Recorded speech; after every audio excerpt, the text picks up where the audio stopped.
In December 2019, when the deadly coronavirus was first identified in Wuhan in China, some part of the world thought it was going to rear its ugly head only within China. Little wonder why President of the United States, Donald Trump, referred to the virus as China's virus, not until when the pandemic hit America and killed several thousand Americans before spreading to Europe, where several thousand also lost their lives to the pandemic.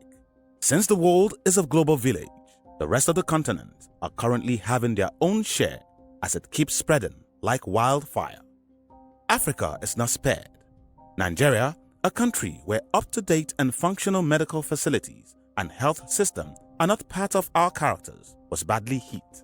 The hope of poor Nigerians thus hanged in the balance, since they cannot afford to pay for good medical services within and outside of the country.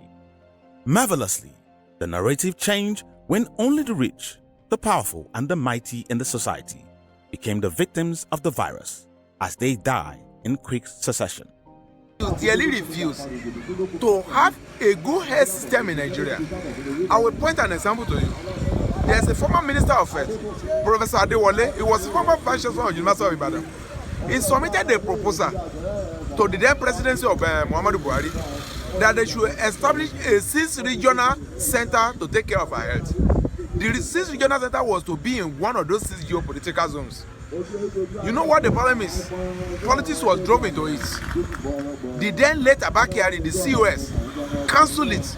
He did not just cancel it, he insisted that there is no kobo that will be spent in Ministry of Health without the Ministry of Agriculture approving it.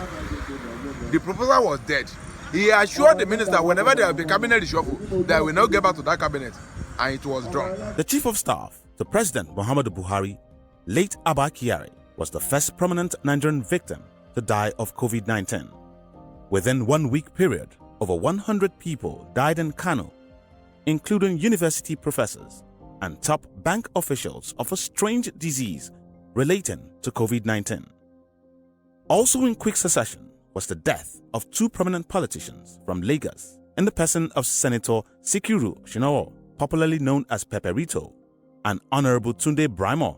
Dan Foster, the American radio personality based in Nigeria, was not spared, just like Dr. Wahab Adegbenro, the Ondo State Commissioner for Health, as both died of the virus. Before one could say Jack Robinson, the death of Senator Abiola Ajimobi, former governor of Oyo State, was announced. While still in shock of his demise, another prominent Nigerian politician in the person of former Senator Buruji Kashamu succumbed to the coronavirus. Successive Nigerian governments have been earmarking billions of naira for the health sector in Nigeria, yet saboteurs and looters have made it impossible for the sector to function. Almost 90% of the funds released by both Nigerian and foreign donors to cushion the effect of coronavirus on Nigerians was embezzled and already in some individuals' private bank accounts. Just because it is a global pandemic, influential Nigerians would have all traveled out of the country for their usual medical tourism to seek better health care and allow poor Nigerians to bear the brunt of the virus alone, even though the rot, the mismanagement of public funds, and the looting was not caused by the poor. The number of people waiting to steal Nigerian money is more than the people that are stealing currently. The people that are stealing currently are the executive, the legislature. But me and you, we are waiting. We are criticizing because we are looking for way to steal.